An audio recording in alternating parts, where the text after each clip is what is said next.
La nouvelle faisait la une de tous les journaux de Marseille et semblait presque invraisemblable.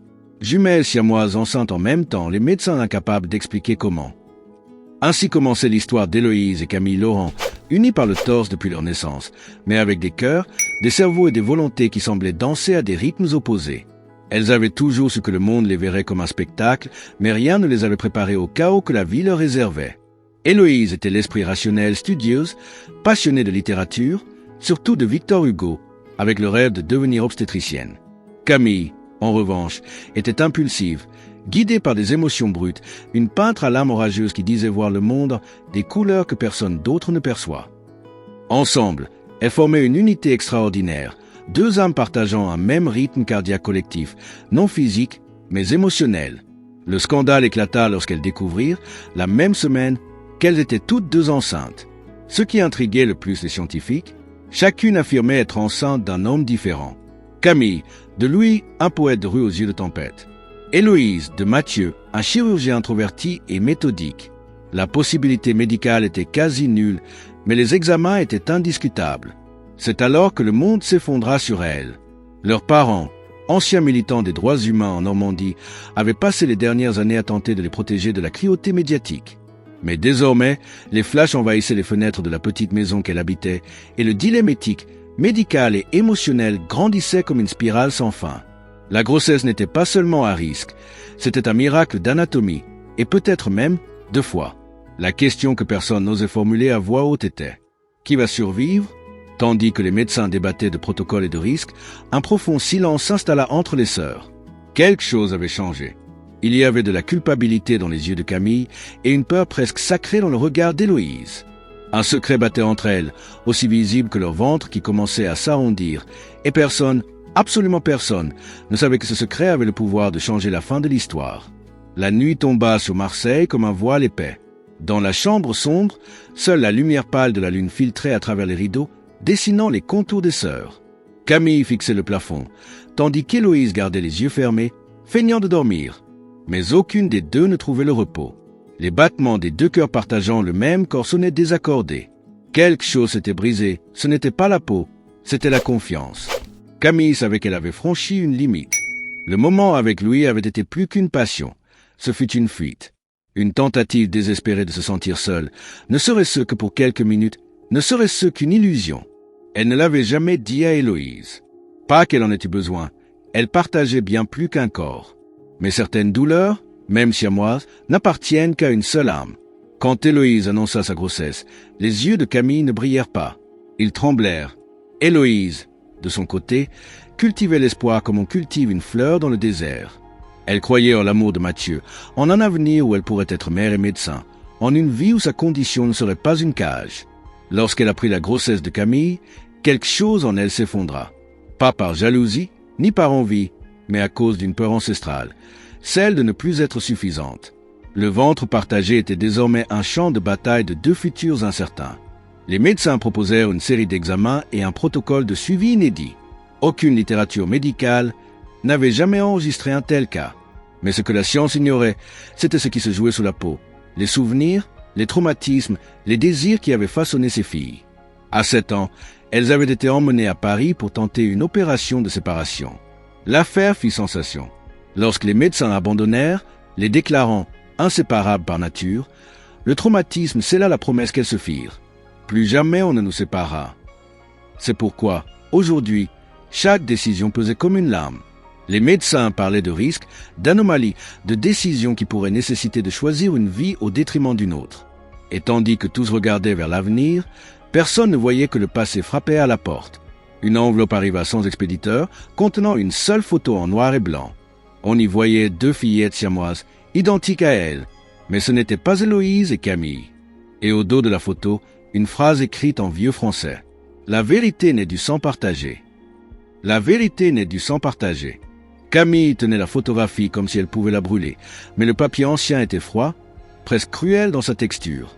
Les filles sur l'image ne pouvaient pas être elles. La date tamponnée au verso indiquait 1974, soit 4 ans avant même la naissance de leur mère. Et pourtant, les traits, la fusion parfaite au niveau du torse, la manière dont elle souriait d'un coin de la bouche en cachant la peur de l'autre, c'était comme regarder dans un miroir hanté. Héloïse, avec la précision chirurgicale qui l'avait toujours guidé, apporta l'image au cabinet du docteur Mercier, le généticien chargé de leur suivi.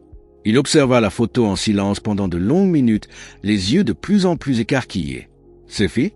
murmura-t-il avant de se lever brusquement pour fouiller un vieux classeur. Lorsqu'il revint, ses doigts tremblaient. Elles ont existé. Elles faisaient partie d'un projet confidentiel, une tentative d'ingénierie génétique menée durant les dernières années de la guerre froide. L'air du cabinet devint lourd. Le docteur Mercier hésitait entre son devoir médical et le poids du secret. Mais le regard d'Héloïse, aussi tranchant qu'un scalpel, exigeait des réponses. « Votre mère, Claire Laurent, a été impliquée dans ce programme. Les filles sur la photo ont mystérieusement disparu en 1982. Le dossier mentionne que leurs corps n'ont jamais été retrouvés. Le soupçon, il avala difficilement, c'est que leurs embryons aient été préservés, utilisés. D'une manière ou d'une autre, vous pourriez être des copies. Camille Sentit, Lamont Vassler. Vous êtes en train de dire que nous sommes des clones. Le mot semblait absurde, mais avait un sens, une sensation familière, comme si elles avaient déjà vécu, déjà rêvé. Héloïse tentait de rationaliser. Et cela expliquerait les grossesses, l'anomalie génétique. Le Dr. Mercier acquiesça. Il est possible que vos codes biologiques contiennent des informations dupliquées ou des mémoires cellulaires. Le temps semblait s'être figé. Ce qu'elle croyait être une aberration divine pouvait, en réalité, être une expérience. Ce soir-là, à la maison, Claire rompit enfin le silence de décennies. Elle s'assit entre ses filles et raconta une histoire murmurée dans les couloirs des laboratoires secrets.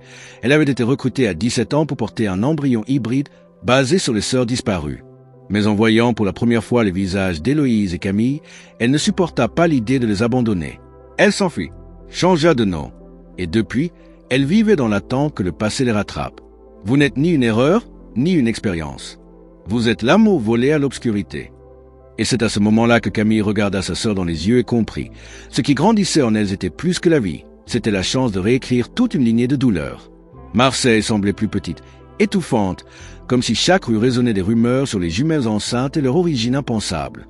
Les journaux parlaient maintenant de miracles génétiques, aberrations divines et même de preuves du clonage humain. Le sensationnalisme rongeait la dignité de ce qui était, pour Héloïse et Camille, un combat quotidien pour survivre. Mais le vrai séisme venait de l'intérieur, non pas du corps, mais des relations qu'elles avaient construites. Louis, le poète de rue qui avait séduit Camille avec ses vers chuchotés entre fumée de cigarettes et vin bon marché, disparut. Il ne laissa qu'un billet écrit à l'encre rouge. « Tu portes quelque chose de trop grand pour moi. » Camille tenta de feindre l'indifférence, mais pleura 3 nuits de suite, à l'abri des regards d'Héloïse. La douleur de l'abandon s'ajoutait à la culpabilité, car en elle grandissait l'enfant d'un homme qu'elle avait aimé et qui avait fui. Mathieu, au contraire, resta présent. Mais son amour pour Héloïse commença à se heurter à la réalité.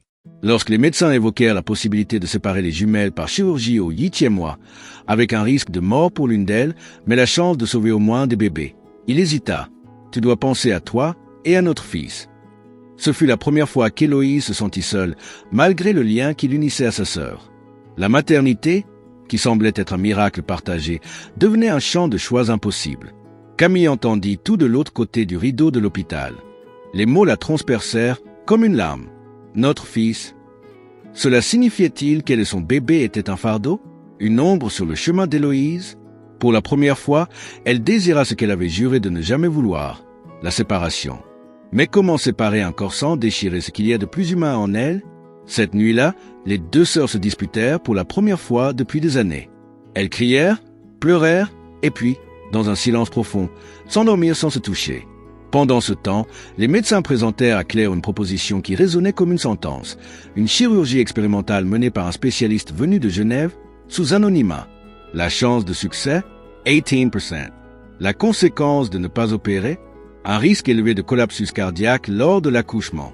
Claire, qui portait des décennies de secrets et de choix douteux, devait désormais choisir à nouveau, risquer la vie de ses filles ou laisser le temps décider à sa place.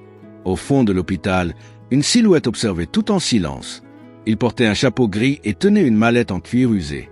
Son nom était Dr. Vasseur, ancien chercheur du projet original des jumelles de 1974.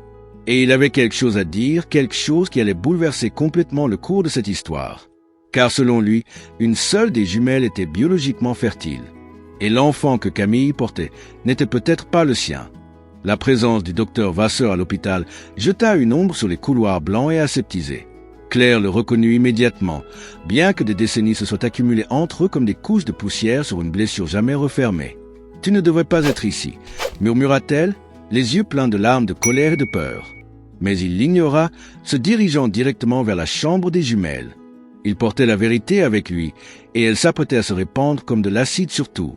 Vasseur demanda à ce que Claire soit également présente. Lorsque tous furent réunis, il posa sur la table de vieux dossiers, scellés de tampons officiels du gouvernement français. Le projet dont vous êtes issus s'appelait Aube jumelle, Aurore jumelle. C'était une tentative de créer des organismes biologiques dotés d'une mémoire cellulaire héréditaire, capables de procréer sans fécondation traditionnelle. Les regards se croisèrent. Cela veut dire que Camille... Héloïse ne parvint pas à finir sa phrase. Vasseur acquiesça avec tristesse. Camille n'est pas fertile. Elle ne l'a jamais été. L'utérus fonctionnel appartient au corps d'Héloïse. L'embryon, less du embryons. Il hésita, ont été fécondés dans un même ovule, avec le sperme de 2 donneurs différents. Mais la grossesse, en réalité, se déroule dans un seul utérus. Le silence tomba comme une cloche fêlée. Camille S.E. Leverbrustman, tu es en train de dire que l'enfant qui grandit en moi n'est pas le mien? Vasseur inspira profondément. Techniquement, si. Biologiquement, non. La révélation frappa Camille comme un éclair. Tout ce qu'elle croyait être sa liberté, son choix, son identité de mère, lui avait été arraché. Elle se recroquevilla dans un coin de la chambre, les mains tremblantes couvrant son visage. Claire tenta de s'approcher, mais Camille la repoussa avec un cri. « Tu as menti sur tout, sur le passé, sur nous, et maintenant, même sur ce que je porte. » Héloïse, encore sous le choc, posa simplement ses mains sur son ventre.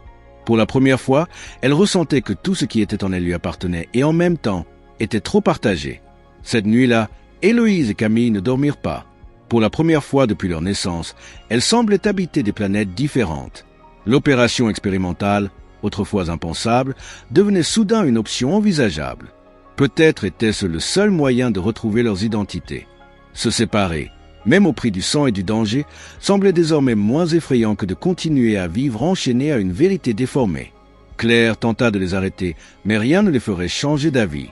Une seule condition, l'opération aurait lieu après l'accouchement. Mais le destin, toujours imprévisible, n'allait pas attendre. Le lendemain matin, Héloïse se réveilla avec une douleur aiguë. Death contractions. Prématurée. Elle cria à l'aide tandis que le monde s'écroulait autour d'elle. Camille lui saisit la main, les yeux embués de terreur. « C'est trop tôt, dit-elle, mais le corps n'obéit pas à la peur. » Et à cet instant, elle le savait, le choix ne leur appartenait plus. La nature avait décidé. Et quelque chose était sur le point de naître ou de mourir. Le son de la machine cardiaque s'accéléra, résonnant dans le bloc opératoire comme un compte à rebours implacable. Héloïse, trempée de sueur et en proie à l'agonie, hurlait entre les contractions. Camille ne lâchait pas sa main une seule seconde, même quand les infirmières tentaient de les séparer pour les procédures. Ne la touchez pas, rugit-elle, les yeux en feu. Si elle s'en va, je pars avec elle. Il y avait quelque chose de sacré dans cet instant. Ce n'était pas qu'un accouchement, c'était une renaissance, ou une destruction. Le docteur Mercier s'approcha, la voix grave. Nous perdons les battements d'un des fœtus. Les mots tombèrent comme une hache. Nous devons faire une césarienne immédiatement. Claire, en retrait, sanglotait en silence, les mains tremblantes couvrant ses lèvres. Vasseur observait, le visage marqué par le poids de décennies d'erreurs. Puis vint la question que personne ne voulait entendre. En cas de complication, qui choisissons-nous de sauver? Le silence se fit lourd comme du béton frais. Héloïse regardait Camille. Camille sowed in sun regard. À cet instant, 1000 mots flottèrent entre elles. Les disputes, les rires, les souvenirs partagés dans un même corps, et cet espace émotionnel qu'aucune science ne pouvait comprendre. Sauver les 2 bébés, dit Héloïse. Même si cela signifie perdre, Camille l'interrompit dans un souffle brisé. Non. Ce fut Camille qui prit la décision finale. La voix tremblante et l'âme en lambeaux, elle dit au médecin, « Si c'est nécessaire, sauvez ma sœur. Elle a toujours été le cœur de ce corps. Moi, je ne suis que la peau. » Et alors, comme si l'univers répondait, le cœur de Camille commença à ralentir. Les médecins se précipitèrent, les machines hurlèrent, le bistouri ouvrit un chemin vers la lumière. Le corps se plia au destin. Un cri de nouveau-né déchira l'air, puis un autre. Des jumeaux, en vie. Mais Camille, la fleur indomptable, l'âme artiste, le feu qui réchauffait la structure, ferma les yeux avec un sourire léger, comme quelqu'un qui accepte la fin non comme une perte, mais comme une offrande. « Merci, ma sœur » murmura-t-elle. Et alors, son pouce cessa. Claire tomba à genoux. Héloïse, épuisée, serrait les deux enfants contre sa poitrine, des larmes coulant sur un visage qui désormais n'était qu'à elle. Seule, pour la première fois, quelques jours plus tard, pendant sa convalescence, une lettre manuscrite fut remise à Héloïse. Elle venait de Camille. « Si tu lis ceci, c'est que je suis partie la première. Mais ne pleure pas, j'ai vécu en toi, et je vis maintenant dans les yeux de ces enfants. Un jour, raconte-leur notre histoire. Ne cache pas les cicatrices. Ce sont des cartes, et nous avons été la boussole. » Dans l'enveloppe, une petite aquarelle peinte par Camille, deux arbres entrelacés par les racines, mais dont les cimes étaient libres dans le ciel. Héloïse sourit à travers ses larmes. Le monde lui appartenait désormais, mais il resterait toujours un peu à elle. 4 années se sont écoulées depuis cet accouchement qui a cousu le miracle à la perte. Marseille a retrouvé son rythme habituel, mais la maison sur la colline où vit Héloïse garde encore un silence sacré, comme un temple érigé sur des souvenirs qui ne mourront jamais. Là, entre jouets éparpillés et livres de médecine surlignés, 2 enfants grandissent. Un garçon au regard paisible, comme celui d'Héloïse, et une fille avec le regard affamé de monde, celui qui appartenait à Camille. Héloïse a décidé de ne pas cacher l'histoire. Elle a raconté, avec des mots doux, que Tata Camille était plus qu'une tante. Elle faisait partie d'elle, elle représentait ce qu'il y avait de plus indomptable, de plus libre, de plus courageux. Parfois, la petite fille aux cheveux bouclés tient un petit miroir et dit « Maman, je vois quelqu'un ici avec moi. » Et Héloïse se contente de sourire, les yeux pleins de larmes, et répond « C'est parce que tu ne seras jamais seule. » Dans le domaine médical, Héloïse est devenue une référence en grossesse à risque. Elle a écrit un article sur son cas et celui de Camille, mais a refusé toute célébrité. Elle disait que le monde n'avait pas besoin de plus de spectacles, il avait besoin d'histoires qui guérissent.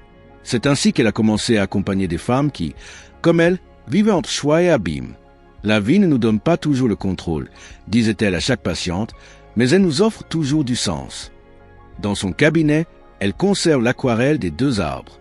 Elle est encadrée, entourée d'un petit jardin de lavande et de tournesol. Un sanctuaire de simplicité et de mémoire.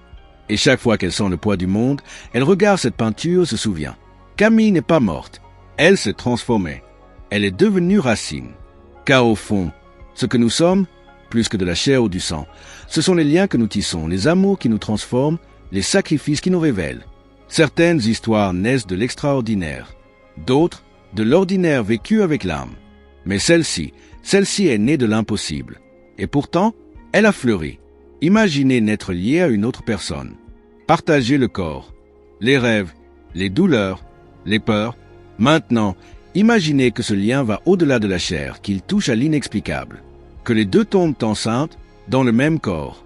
Et qu'à la fin, l'une doit mourir pour que l'autre puisse vivre. C'est cela que l'histoire d'Héloïse et Camille nous révèle. Que le véritable amour n'est pas seulement ce qui nous unit, c'est ce que nous sommes capables de sacrifier. Que la vérité ne vient pas toujours de la science. Parfois, elle vient du sang, de l'âme, de la mémoire. Camille nous a appris qu'il existe des adieux qui ne sont pas des pertes, mais des passages. Qu'il y a des vies qui éclosent même après la mort. Et que la liberté, parfois, c'est laisser l'autre partir, même si cela nous brise. Alors maintenant, dis-moi, aurais-tu le courage de faire la même chose? Crois-tu que le destin peut être réécrit par l'amour? Si cette histoire t'a touché aime et partage avec quelqu'un qui a besoin d'entendre cela. Et commente ici. Penses-tu que Camille a pris la bonne décision? Ou aurais-tu agi autrement? N'oublie pas de t'abonner pour d'autres histoires réelles, surréelles et profondément humaines. Car ici, chaque mot est un monde, et chaque monde peut changer le tien.